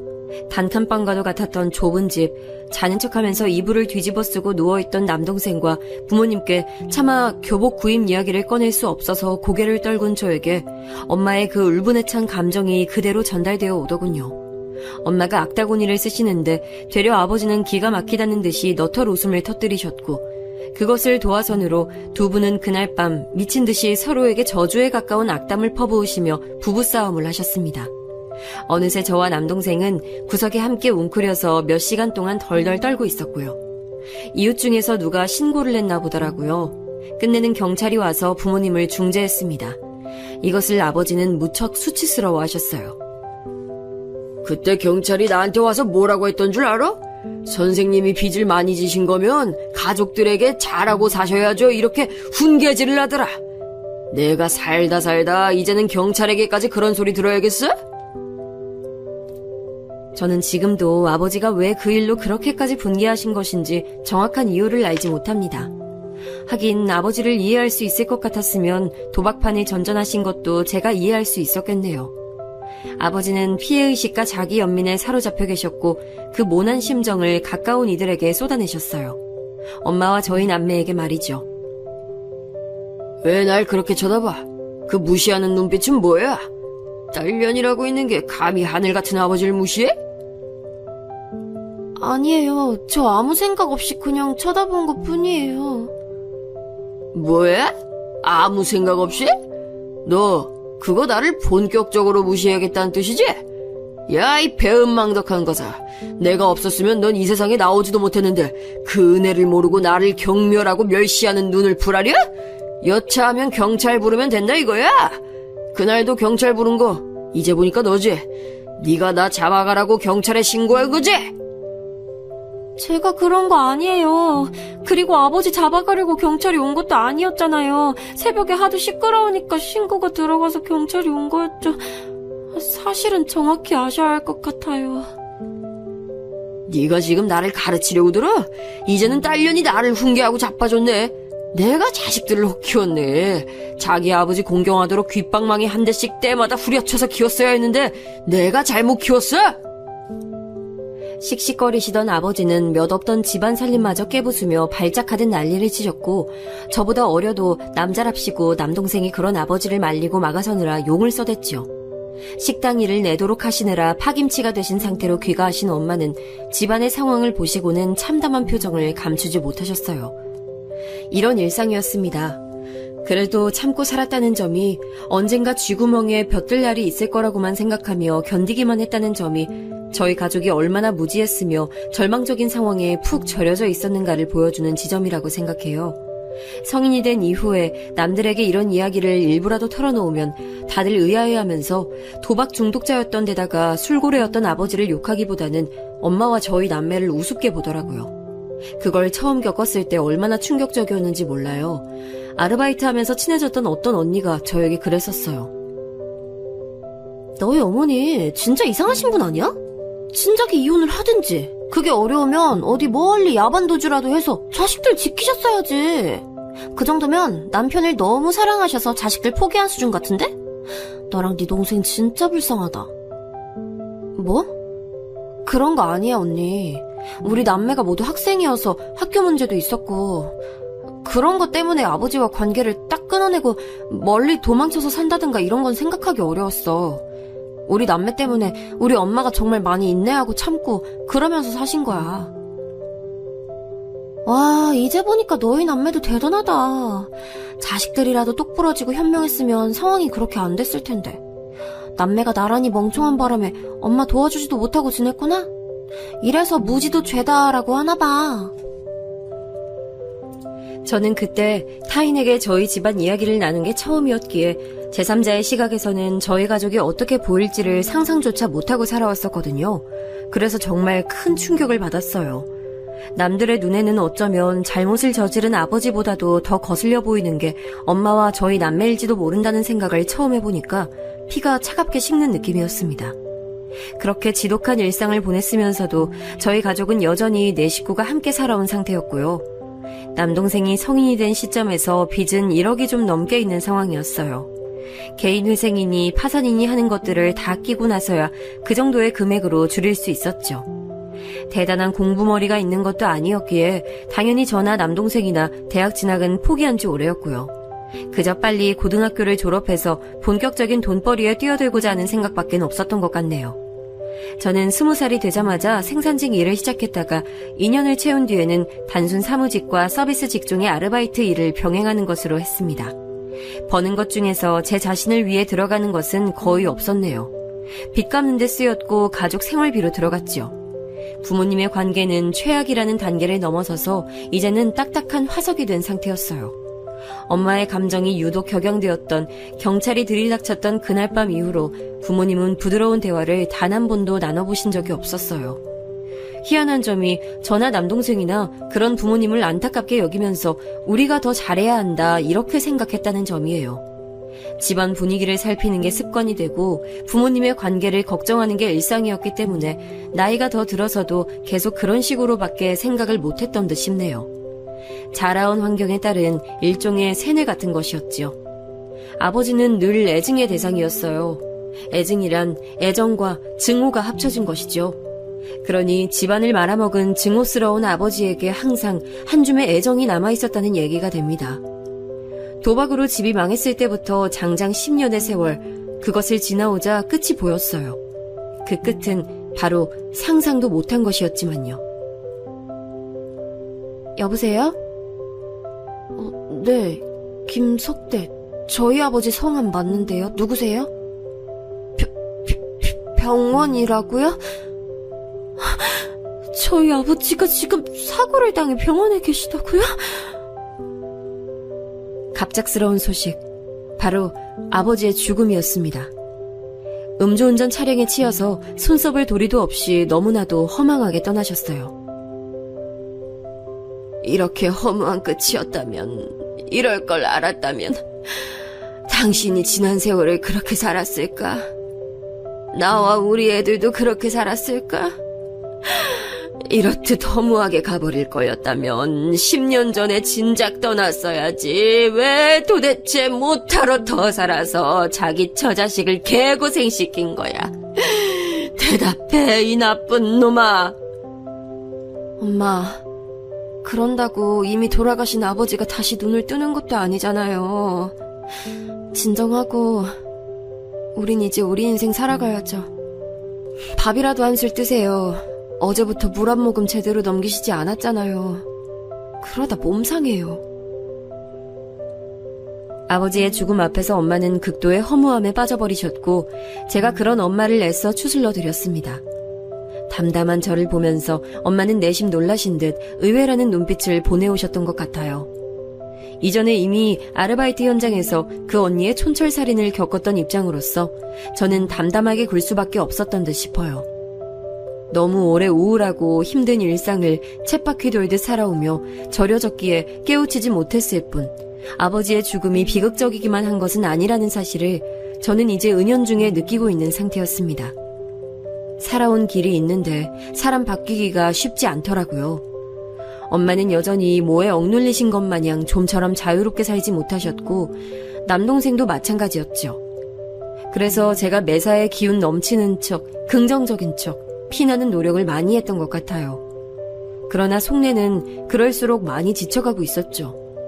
그래도 저로 인해 전보다 표정에 여유가 보이고 밝아진 엄마와 남동생을 보고 있자면 보람을 느꼈는데 그마저도 엄마의 건강이 악화되면서 빛이 발했습니다. 지난 세월 너무 스트레스를 받고 사시느라 몸이 성한 데가 없으셨던 거죠. 어찌 보면 예견된 아픔이었어요. 집안의 빚이 이제 드디어 끝이 보이던 무렵이었는데 엄마 병원비가 얹어지면서 저는 빚만 없어도 부자라는 표현에 극한의 공감을 하게 됐네요. 허리띠 졸라매고 거의 강박적으로 돈을 모았던 것 같아요. 제가 빚만 없어도 부자라는 것에 이어서 아주 깊게 공감하는 표현이 여자는 자기가 불행할 때 다가오는 남자를 경계해야 한다는 것이에요. 축적되어 있는 제 외로움, 고단함 이런 것을 알아봐주는 남자가 생기자 제가 정신을 못 차리더군요. 제 상황과 형편에 연애 따위는 사치라고 생각해서 그간 멀리해왔기에 그 남자는 제 인생의 첫 연애 대상이었어요. 난 너의 노력과 희생을 다 꿰뚫어볼 줄 아는 남자야. 너도 느끼지? 난 네가 그렇게 살아올 수밖에 없었다는 게 너무 슬프고, 그리고 정말 대단하다고 생각해. 나 살면서 그런 공감은 처음 들어봐. 나를 알아주는 것만으로도 정말 고맙고 감동이야. 오빠 같은 사람 만나서 갑자기 내 인생이 풍요로워 보여. 시간이 지나면서 저는 그 남자에게 더욱 빠져들었고 많은 것을 퍼줬죠. 누군가를 위해 희생하며 베푸는 건 이골이 날 대로 난 저였기에 그것이 어렵지 않았던 듯 싶네요. 저보다 한 살 위였던 그 남자는 대학을 졸업한 이후 만년 취업 준비생이었고 언젠가 대기업에 취직할 것이라는 포부만 가지고 있었습니다. 그것을 위해 자격증 공부를 한다고 했고요. 고졸인 제가 그런 것의 생리를 안다면 얼마나 알았겠나요. 식견도 좁았기에 그 남자가 그렇게 말하면 그저 그런 줄로 알았어요. 만난 지 1년이 다 되어가도록 취직은커녕 면접 잘 보고 왔다는 소식도 없었던 그 남자였지만 저는 묵묵하게 성과를 기다려줬고 제가 할 수 있는 모든 것을 다 지원해줬어요. 그런 저에게 그 남자는 늘 고마워했고요. 너처럼 대단한 여자를 내가 만나고 있다는 것 자체가 내 인생 최고 행운인 것 같아. 늘 고마워. 사랑하는 연인 사이에 이런 것쯤 난 당연히 해주는 거라고 생각해. 오빠가 자리 잡을 때까지 나 기다릴게. 그것으로 족하다고 여기며 지내던 어느 날, 제가 주말에 그 남자의 자취방에 가서 청소를 해주고 있었어요. 여느 때처럼 말이죠. 그 남자가 노트북을 하다가 씻으러 욕실에 들어갔는데 평소와는 달리 화면을 안 끈 겁니다. 그리고 노트북에 깔린 카카오톡 알림이 떴고 제가 무심코 그걸 보고 말았어요. 자기 친구와의 대화방에서 그 남자는 저를 호구라고 칭하고 있었습니다. 세상에 이렇게 부려먹기 좋은 호구는 또 없을 거야. 은행 ATM 가서 돈 뽑는 것보다 걔한테 돈 뜯어내는 게 더 빠르고 간편해. 이런 내용을 보고 정신이 아득해졌어요. 심지어 다른 대화방을 보니까 저 말고 딴 여자와 만남을 가지고 있었더군요. 저에게 자격증 시험비를 받아서 그 여자와 데이트를 했다는 걸 알고 저는 조용히 짐을 챙겼습니다. 휴대폰에서 그 남자의 번호를 차단하고 떠났죠. 노트북 화면에 대화방이 떡하니 떠 있었으니 그 남자도 변명할 거리가 없었을 거예요. 저를 찾아오지도 않더라고요. 이 부분이 너무 비참했네요. 사랑도 뭣도 아니었구나 하는 게 실감나서요. 이런 나날을 거쳐서 제가 남편을 만나게 된 거였죠. 참고로 그때 시부모님은 이혼을 하신 지 3년 정도 된 시기였네요. 부모의 이혼을 겪긴 했으나 남편은 금전적으로 딱히 어려움을 겪어보진 못하고 살아온 사람이었어요. 직업도 벌이도 당연하다면 학력까지 저보다 앞섰고요. 심지어 인물도 괜찮았어요. 저는 저 같은 배경을 지닌 여자가 그 정도 되는 남자와 연애를 하고 또 청혼까지 받게 됐다는 것에 너무 감격해서 어쩔 줄 몰라 했어요. 저를 호구로 취급했던 남자를 겪어봤기에 저에게 금전적인 것을 일절 요구하지 않는 남편을 보며 저는 감동까지 했습니다. 제가 그 전에 남자를 겪어보지 못했다면 남편의 구애 앞에서 머뭇거렸을지도 몰라요. 하지만 똥차를 겪어봤기에 벤츠의 존재감을 알 수 있었던 것이죠. 남편이 저를 만났던 시기에 그때 남편은 회사에서 겪은 일련의 사건들로 많이 지치고 힘든 상태였어요. 그런데 저는 힘든 거 누르고 사귀면서 화병 걸린 사람을 오래 봤거든요. 바로 제 엄마요. 그런 엄마를 위로하고 기운 북돋아주고 제 자신이 씩씩한 척 연기를 하면서까지 엄마를 힘내게 하려고 저는 그랬었죠. 그래서 자연스럽게 남편에게도 그런 행동이 나갔나 봐요. 난 사실 우리가 겹치는 지인이 한 명이 있어서 우연히 만나게 되어 사귀게 된 것일 뿐 우리가 운명적인 사이라고 생각한 적은 없었거든? 그런데 너와 만난 시간들을 곱씹어 보니까 내가 널 만난 건 운명이라는 생각이 든다. 너 아니었으면 난 그때 힘들어서 속이 다 문드러졌을 거야. 너 같은 여잔 내 인생에서 다시는 없을 거란 생각이 들어. 그러니까 내 말은 나하고 결혼해주면 안 될까? 감정 표현에 서툴고 이건 이거라고 가르쳐주지 않으면 모를 정도로 고지식하고 외골수 같은 면모가 강한 남잔데 자기 나름의 최선을 다해서 저에게 진심을 드러내는 모습에 제가 정말 감격했습니다. 그러나 제가 간과하고 있었던 존재가 저에게 자신의 존재감을 드러내며 다가왔으니 바로 제 시어머니 되시는 분이었죠. 우리 아들 이게 도대체 무슨 일이야? 이런 덜 떨어지고 하등 볼 것 하나 없는 여자하고 넌 정말 결혼을 하겠다는 거야? 아우, 정신 차려, 우리 아들. 엄만 너를 고작 이런 여자하고 붙여주려고 널 그렇게 잘난 남자로 키운 게 아니야. 인사를 드리러 갔던 자리였어요. 이미 저에 대해 들으시고는 굉장히 탐탁지 않으셨던 모양인지 제가 등장했을 때부터 눈에 힘을 주고 저를 째려보셨고요. 제가 딱히 별 말씀도 안 드린 채로 얌전히 있었건만 먼저 악을 쓰시더라고요. 옆에서 남편은 예상 외의 난감한 상황에 이러지도 못하고 저러지도 못하는 모양새로 한숨을 쉬고 있었습니다. 저는 당신의 가슴을 치시며 개탄하시던 시어머니의 모습에 그만 저도 모르게 눈물이 고이고 말았어요. 너무 속상해서 그랬습니다. 그러자 시어머니께서는 저에게 삿대질을 날리시며 코웃음을 치셨죠.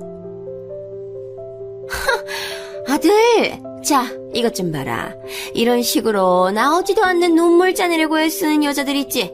바로 이런 여자들을 경계하고 조심 또 조심해야 되는 거야. 남자한테서 동정표 얻어내서 그걸로 등쳐먹는 여자들이 다 이런 거라니까는. 엄마, 전 이미 이 여자가 내 인생 마지막 여자다 이렇게 속으로 정해놨어요. 결혼하기로 한 결심 절대 가볍게 한 것도 아니고요. 뭐시 어쩌고 저째? 네가 보통 가정스러운 것이 아닌 여시한테 단단히 돌렸구나. 인물도 그저 그래, 직장도 그저 그래. 집안 배경은 아예 결혼할 가치도 없는 상대하고 대뜸 결혼을 하겠다니. 아이, 그것도 뱃속에 애가 들어선 것도 아닌데. 그렇다면 네가 홀린 거지. 우리 아들, 제발 엄마 말 듣고 정신 차려. 엄마가 이런 말 하긴 좀 민망하지만 인생에서 이혼을 겪어본 사람이잖니? 딱 보면 백년해로를 할지 안 할지 구분이 돼. 넌 이 여시하고는 절대 무탈하게 살 수가 없어. 엄마가 아버지하고 사이가 안 좋으셨다곤 하지만 두 분이 부부의 연을 맺으셨기에 제가 세상에 태어날 수 있었고, 그래서 저는 엄마와 아버지 사이가 어찌 되었든 간에 늘 두 분께 감사하게 생각하며 살아왔어요. 저도 자식이 감사해야 하는 부모가 되고 싶어요. 그 부모 역할 저는 지금 이 여자랑 하고 싶다고 말씀드리는 거고요.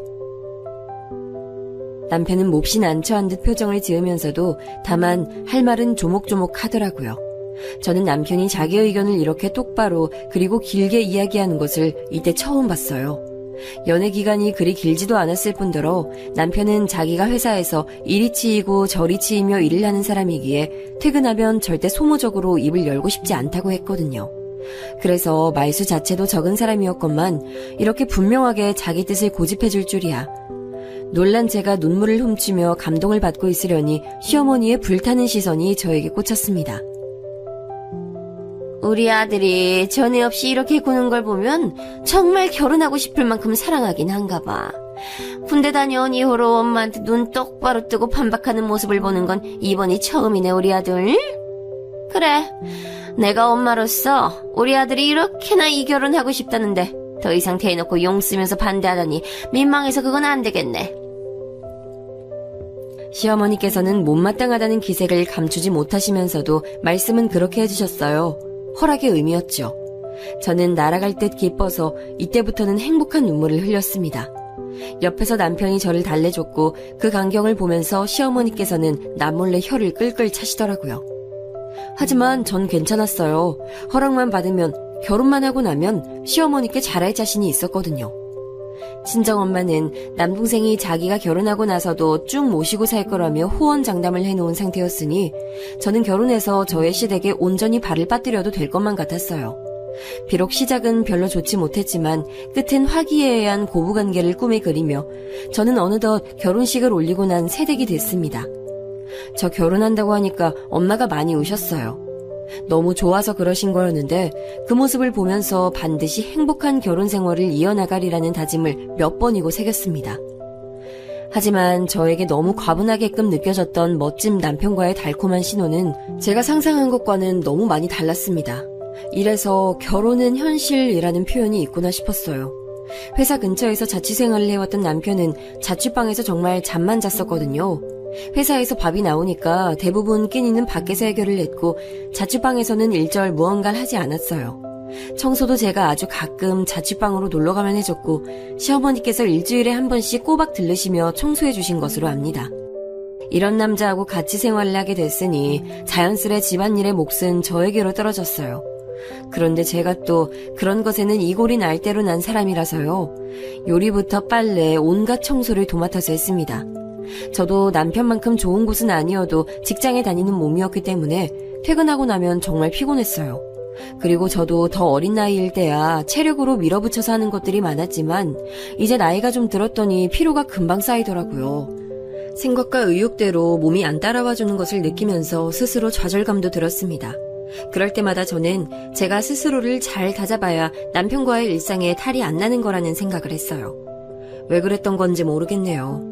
아마 똥차에게 대인 전적이 있기 때문에 벤츠에게 감사하는 마음이 계속 지나치게 남아있어서 그랬던 것일까요? 저는 남편의 밥을 챙겨주면서 동시에 그날 입고 갈 양말이며 넥타이까지 골라놓는 수고를 매일 감수했지만 남편은 저에게 무엇 하나 해주는 게 없었어요. 몇 주 지나니까 그런 신세가 은근히 서운하더라고요. 자기도 주말 같은 땐 요리도 해주고 빨래도 해주면 안 돼? 맨날 나만 도맡아서 하잖아. 이건 좀 불공평한 것 같다는 생각이 조심스럽게 드네. 대신에 내가 너보다 더 많이 버는데 돈은 똑같이 급여해서 각자 비상금만 제하고 다 모으잖아. 그러니까 네가 집안일이든 뭐든 더 도맡아서 하는 건 당연하다고 생각해. 그게 바로 공평한 거지. 자기가 말주변 머리 없고 무뚝뚝한 편이라는 건 내가 진작 알고 있었지만 부부가 돼서 겪어보니까 느낌이 너무 다르다. 자기는 사람을 잘 서운하게 만드는 스타일인 거 알고 있어? 갑자기 왜 얘기가 그런 식으로 튀어? 감정적으로 구는 거 난 진짜 별로야. 감정적이 안 될 수가 있어야 말이지. 그래 됐어. 말 꺼낸 내가 잘못인 것 같네. 저는 남편에게 섭섭한 마음이 들 때면 제가 자라면서 보아왔던 엄마의 고충을 떠올리고는 했죠. 도박으로 빚만 계속 지고 온 주제에 술까지 계속 찾아대며 술독에 빠져 살았던 아버지는 다정함이나 배려심 따위 쥐뿔도 없는 행동만을 일삼으셨고 엄마는 그래서 저희 남매 눈에 늘 외롭고 고독한 분으로 보이셨어요. 엄마 고충에 비하면 이건 아무것도 아니라는 생각을 하며 애써 씩씩해지려고 했습니다. 그러나 그런 노력은 점차 짓밟히기 시작했어요. 바로 시어머니 때문이었는데요. 제가 결혼을 하며 화기애애한 고부관계라는 미래를 꿈꿨듯이 시어머니께서도 다짐하셨던 게 있는 모양이에요. 제 짐작으로는 마음에 안 드는 며느리 괴롭히기 정도가 아니었을까 싶습니다. 결혼하고 신혼여행을 짧게 다녀와서 일상으로 복귀한 뒤 딱 보름이 지났을 때였어요. 주말 아침부터 시어머니께서 저를 호출하셨습니다. 주말이라서 그나마 늦잠을 자보려고 했던 저는 당장 일어나서 준비하고 시댁으로 튀어갔죠. 그랬더니 시어머니께서 부엌에 가지가지 식재료를 늘어놓고 계신 게 보이더라고요. 굼벵이 고기를 삶아 먹었나? 왜 이렇게 늦게 와? 얼른 손 씻고 여기 있는 재료들로 만두 좀 빚어봐. 김치는 저기 락앤락통에 있는 포기김치 쓰면 되고, 알지? 난 주말이라서 동네 지인들하고 목욕탕 다녀올 일이 있으니까 그 사이에 많이 해놔야 돼. 네? 갑자기 만두라니 무슨 말씀이세요, 어머님? 제가 웬만한 요리들을 다 하긴 하는데 만두는 딱히 직접 만들어 본 기억이 없어요. 안 만들어 봤으면 인터넷 보고 찾아서 하면 되지. 나이든 나도 할 수 있는 발상을 너는 왜 못해? 고졸이라고 티내는 건가? 하여간 머리 나쁜 애들은 이게 문제야. 나 돌머리예요 하고 티를 못 내서 한다리거든. 만두피 만드는 밀가루는 서랍장 안에 있으니까 찾아서 써. 갔다 와서 얼마나 잘 해놨는지 어디 한번 보자. 이거 큰일 났다 싶었죠. 딱 보기에도 재료가 너무 방대해서 도저히 혼자 할 수 있는 양이 아니었어요. 그리고 저는 정말로 만두를 빚어본 적이 없었거든요. 감이 안 잡혀서 시어머니께서 콧노래를 흥얼거리시며 목욕탕 외출을 떠나신 이후 저는 인터넷으로 만두 만드는 방법을 검색하고 정하느라 대략 30분 정도를 허비해버렸어요. 시간을 확인하고는 깜짝 놀라서 김치부터 썰기 시작했네요. 간신히 만두소를 대충 만들고 만두피 반죽하고 있을 때 시어머니께서 돌아오셨습니다. 저는 긴장으로 굳어 있었는데 부엌으로 곧장 들이닥치신 시어머니께서는 경과를 눈으로 찬찬히 살펴보시고는 이내 저에게 다가오셔서 제 이마에 아픈 딱밤을 놓으셨어요. 꿍 하는 소리가 나면서 골이 깨질 듯 아팠죠. 눈물까지 고여서 시어머니를 쳐다봤는데요. 시어머니께서는 그런 저를 보시며 헛웃음을 터뜨리셨습니다. 반죽을 먼저 해놨어야지. 그래야 더 쫀득하고 맛있게 되는 건데, 아유, 너는 반죽, 숙성 이런 것도 네 엄마가 안 가르쳐준 거야? 그럼 여태까지 뭘 배우고 큰 거야? 제가 한창 집에서 부엌일 많이 하던 시기에 저희 친정엄마가 밀가루로 만드는 요리를 거의 안 하시는 바람에 제가 배울 기회가 없었어요. 네 엄마는 몸도 성치 않다고 하더니 정말 쓸모를 발휘하지 않으며 사는 사람인가 보네. 그 딸인 너도 모전 여전인 것 같고. 그 말씀을 듣는데 정말 기가 막히더라고요. 왜 우리나라에는 화병이라는 개념이 있는지 바로 알 것 같았어요. 속에서 천불이 끓어오르는 게 느껴졌거든요. 하지만 이왕 인내하고 견뎌보기로 한 것 그냥 이악 물고 참았습니다. 이까짓 것도 못 참으면 그 오랜 세월 아버지를 참고 사신 엄마를 뵙기 민망한 일이라고 생각했어요. 주말 하루가 다 가도록 저는 시댁 부엌에 갇혀서 내도록 만두를 빚어야 했습니다. 해가 떨어진 저녁 시간이 돼서야 시댁에 남편이 도착했어요. 집에서 뒹굴거리며 푹 쉬다가 온 느낌의 얼굴이더라고요. 제가 만두 다 빚은 현장을 치우고 있는 와중이었는데 그런 저를 보면서 별말 안 하더군요. 그날 빚은 만두를 쪄서 저녁으로 먹는 와중에도 별다른 소리를 안 했고요. 시어머니께서는 남편을 만두 먹으라고 부르신 거였어요. 우리 아들이 만두를 어렸을 때부터 어찌나 좋아했는지 만두 귀신이라고 불렸다니까. 그런데 밖에서 사 먹는 건 집에서 하는 것만큼 맛이 안 나. 정성이 안 들어가서 그런지. 그러니까 에미니가 앞으로 우리 아들 만두 해 먹어야 된다. 제가요? 오늘은 얼떨결에 하긴 했는데 제가 또 할 수 있을진 모르겠네요. 그리고 요즘 시중에 나오는 만두는 예전 것들과 달리 직접 한 것처럼 맛있어요. 집에 묵은지가 넉넉하게 있으니까 하는 말인데 너 참 눈치 없게 구는구나. 어? 우리 아들 집에서 김치로 만든 손만두가 제일 맛있지? 아유, 많이 먹어. 많이 만들었으니까. 그거 다 제가 만든 건데 시어머니께서 웬 생색을 내시더라고요. 저는 아이도 없건만 저를 다짜고짜 애미라고 칭하시는 것도 마음에 들지 않았으나 구태여 지적하는 게 일만 더 키우게 되는 걸까봐 그냥 뒀습니다. 집으로 돌아가는 길 제가 남편에게 말했어요. 자기 정말 너무하는 거 아니야? 어떻게 아까 어머님 앞에서 날 위한 말 한마디를 안 해줄 수가 있어? 내가 거기서 뭘 어떻게 했어야 한다는 거야? 아니 너야말로 결혼하고 나면 나와 우리 집 안에 무조건 헌신할 것처럼 굴더니 그거는 그저 말뿐이었던 거야?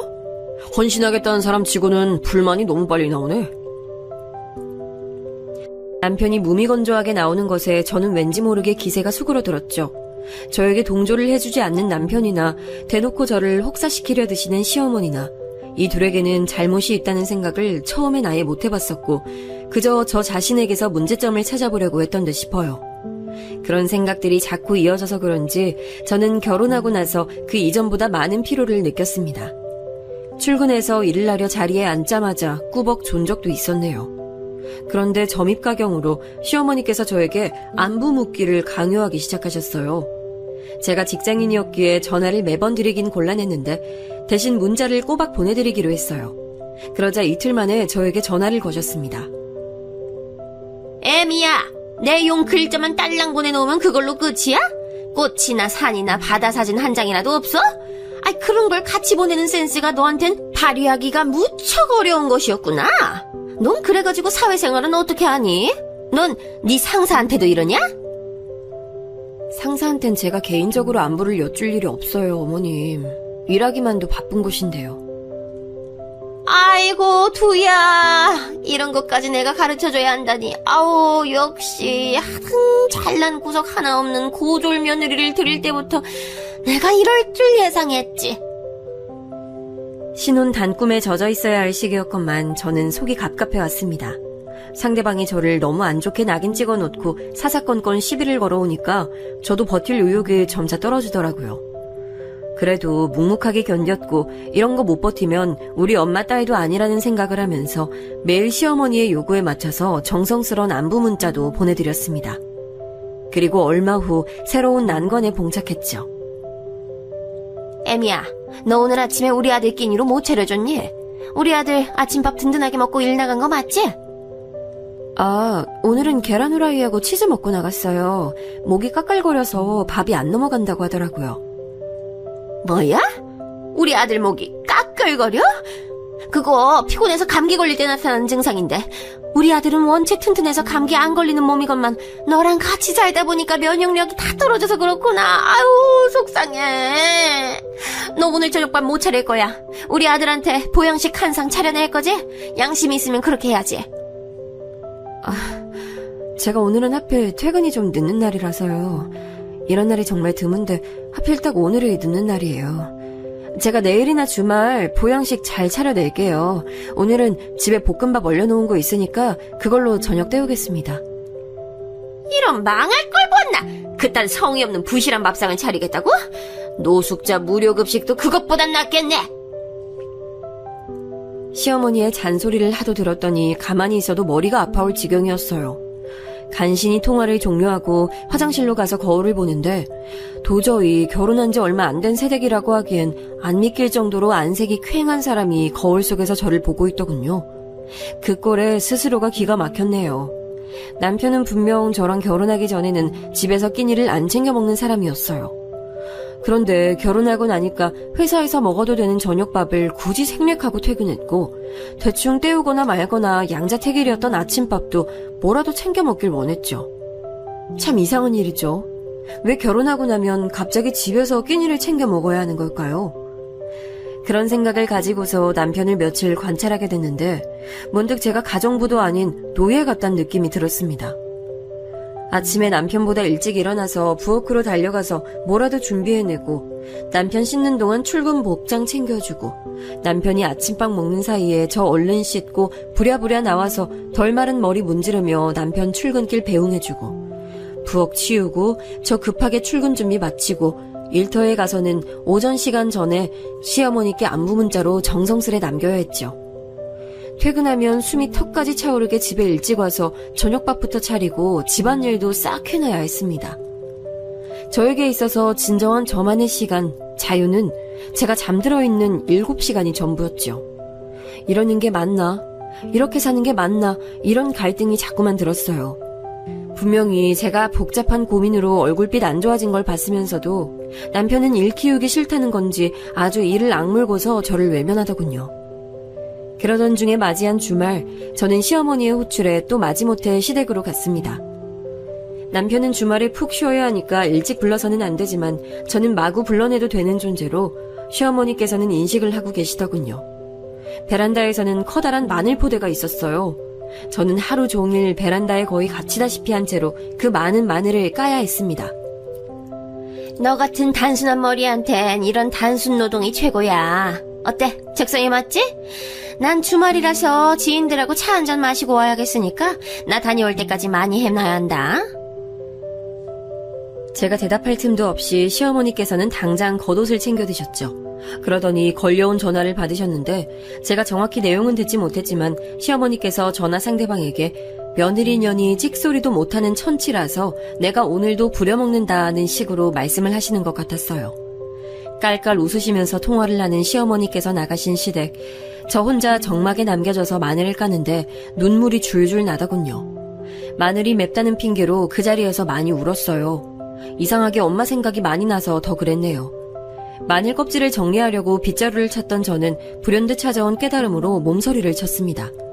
예전에 같이 아르바이트를 했던 저와 한때 친했던 언니와 저는 매장 바닥을 함께 쓸고는 했었거든요. 그리고 그 언니가 저에게 남겼던 충격이 뭐였는지 정말 오랜만에 되새겨보게 됐어요. 남들 눈에는 지금의 내 모습이 인내심 강하고 착한 게 아니라 답답한 호구로 보인다는 걸까?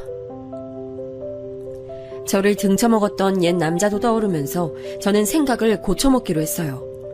내내 참고 살았지만 결국 아버지가 사고로 돌아가시기 전까진 해방이라는 걸 맛보지 못하셨던 엄마. 온갖 헌신을 다했으나 결국 저에게 돌아온 건 배신과 조롱뿐이었던 옛 남자와의 연애. 그런 걸로 밀어보건대 제가 지금 시어머니께 한없이 숙이면서 비위를 맞추며 산다고 한들 얻어지는 것이 아무것도 없는 결말일 거라는 가정이 들면서 소름이 돋았습니다. 마늘 깐 자리를 싹 치우고 난 저는 시어머니를 기다리지 않고 먼저 나가버렸어요. 그리고 이왕이면 주말을 만끽하고 싶어서 카페에 가서 커피를 즐기며 사람들 구경이나 실컷 하다가 집으로 돌아갔습니다. 소파에 늘어져서 텔레비전이나 보고 있었던 남편이 저한테 그러더군요. 나 배고픈데 우리 저녁은 언제 먹어? 저녁 못 차려줄 거야. 메뉴 뭐야? 고기? 생선? 참 이상하지. 그냥 내 마음만 살짝 바람 부는 대로 바뀌었을 뿐인데 자기가 떠드는 입이 입처럼 안 보이고 주둥이로 보인다. 난 카페에서 지금 뭐 먹고 오는 길이라서 저녁 생각 딱히 없어. 자기가 먹고 싶은 거 있으면 알아서 차려 먹어. 그러자 남편이 깜짝 놀랐는지 몸을 바로 앉더군요. 저를 보는 눈빛이 마치 술이라도 마셨나 하는 느낌이라서 피식 웃음이 났습니다. 저보다 여러모로 잘난 남자, 그것 하나에 얽매여서 제가 노예라도 되는 것처럼 자초하고 지난 몇 달을 살아왔다는 점이 너무 씁쓸하더라고요. 남편을 사랑하지 않은 건 아니었으나 이 결혼 생활에서 제가 뭘 얻고 있는지 누가 묻는다면 저는 대답할 수 있는 말이 없었어요. 심란함을 느끼던 저는 직장에 연차를 하러 냈고요. 그날은 늦게 일어나서 남편 아침밥도 안 챙겨주고 그냥 계속 잤어요. 오전 10시쯤 일어나서 습관적으로 부엌에 가봤다가 냉장고 청소를 홀린 듯이 시작했는데 시어머니께서 들이닥친 건 그때였습니다. 김치 옮겨 담는 작업하다가 말고 현관으로 나가본 저의 머리채를 시어머니께서 바로 잡으셨어요. 이 배은망덕한 거사. 너 요 며칠 나사가 빠져가지고서는 너 같은 걸 받아주는 은혜도 다 잊고 망나니처럼 굴어? 어머니, 이거 놓으세요. 대체 뭐가 불만이 있으셔서 저에게 이러시는 건지 저는 모르겠습니다. 불만이라고 한다면 네 존재 자체가 난 애초에 불만이었지 이거사. 납작 엎드려서 달달 떨며 살아야 하는 주제 어디서 기가 산 모습을 보여. 너 오늘은 아예 우리 아들한테 아침밥도 안 차려줬다면서. 내가 우리 아들한테 그 얘기 듣고 하도 어이가 없어서 몸소 출동했다.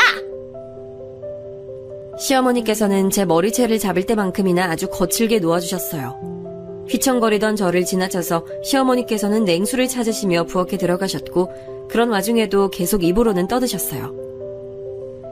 우리 아들 끼니 잘 챙겨주고 바닥에 머리카락 한 올 안 떨어져 있게 청소 잘하고 옷에 얼룩 하나 안 남게 빨래 깨끗하게 해놓고 나에게 극진히 효심을 다하고 이런 기본적인 것들만 지키고 살아도 문제가 안 될 건데 너는 하등품이라 그런지 영 못마땅하네. 출근하는 자기 서방 아침밥 거르게 하는 여자가 어디 있어. 넌 네 엄마가 너 그렇게 가르치든? 네, 그렇게 배웠고요. 제가 아무래도 이런 것도 배운 것 같아요. 시어머니의 망발에 화가 머리끝까지 차오른 저는 결국 꺼내놓았던 김치통 안에 김치를 잡아서 그걸로 곧장 시어머니의 얼굴을 가격했습니다. 코와 입에 김치 양념이 가득 묻은 채로 시어머니께서 비명을 내지르셨죠. 너 지금 이게 뭐 하는 짓이야? 너 미쳤어? 이혼당하고 싶어서 환장했구나. 어머님, 나이는 어디로 잡수셨어요? 그 나이 잡수시고 아나무인으로 구시는 거 안 창피하세요? 며느리에게 막말 던지시고 나면 속이 좀 풀리세요? 더 이상 이 빌어먹을 며느리 노릇 안 할래요. 잘난 아들 그 품에 고의 돌려드릴게요. 진작 반품했어야 하는 하자 상품이었는데 제가 이제서야 반품 접수를 하네요. 뭐야? 우리 아들이 하자 상품? 네가 어떻게 말 한마디 대꾸 한번 제대로 못하고 지냈으면서 어쩜 태도를 이렇게 바꿀 수가 있어. 당황하신 시어머니의 모습을 보자 저도 모르게 웃음이 나오더군요. 김치를 던지고 말았을 때보다도 당황한 그 얼굴을 보는 쪽에 저는 속이 더 시원했어요. 차마 저 같은 것이 이혼을 결심했을 거라곤 상상도 못하셨다는 그 반응이 웃겼습니다. 제가 웃으니까 점점 더 넋이 빠지시던데 그럴수록 저는 더 웃겼죠. 저는 간단히 제 짐을 얼른 챙겨서 그 집을 나왔어요. 그리고 면목 없게도 엄마에게 갔습니다. 남동생은 출근하고 없었네요. 평일 그 시각에 갑자기 찾아온 딸. 초췌해진 몰골인데 표정엔 후련함이 엿보이고 있었으니 그것만으로도 엄마는 알아차리셨나 봅니다. 잠깐 놀라셨다가 이내 옅게 미소를 지으시며 제 손을 꼭 잡아주셨으니까요. 저 역시 그것만으로도 엄마가 제 상황을 눈치채셨음을 알았죠. 서로 별다른 대화도 나누지 않고 점심으로 라면을 끓여 먹었어요. 엄마, 이러고 있으니까 옛날 생각나요. 아버지가 술 드신 다음날 해장으로 라면 찾아서 그때만큼은 우리 네 식구 모두 둘러앉아서 밥 같이 먹었었죠. 메뉴는 라면과 찬 밥, 늘 똑같이요. 마침 나도 그 생각 중이었어. 그땐 그런 것마저도 나름의 가족의 행복이라며 여기려고 애를 쓰며 살았던 것 같아. 하지만 지금 돌아보니 부질없는 것들 투성이었고 자식들 행복만 생각했어야 했는데 내가 판단이 어리석었지. 난 그래서 네가 이혼을 하든 뭘 하든 그저 행복한 길로 갔으면 좋겠어. 엄마 목소리에 울컥해서 눈물 참느라 혼났네요. 늘 개운하지 못하고 지지부진하게 달려온 게 제 인생 같았고 잘못 꼬인 탈애들이 너무 많았으나 중요한 건 앞으로라는 생각이 들었습니다. 제 편이 되어주기엔 무리가 있는 것 같은 사람, 남편하고 이혼 과정에 돌입했어요. 사실 시어머니와 남편이 함께 찾아와서 저와 허심탄회한 대화를 나눠보자며 청했지만 남동생이 험악하게 표정을 굳히자 둘 다 깨갱하며 꼬리를 말고 금세 돌아섰습니다. 저에 대한 애정은 겨우 그 정도였다는 거겠죠. 그걸로 저는 남편에게 지니고 있었던 미련을 떨쳐냈어요. 시어머니께서는 여전히 상황이 믿어지지 않으신다는 것처럼 저에게 자꾸 문자를 남기셨어요. 대략 정신 차리고 돌아오라는 내용들이 줄을 이뤘는데 어이가 없어서 답장조차 안 했습니다.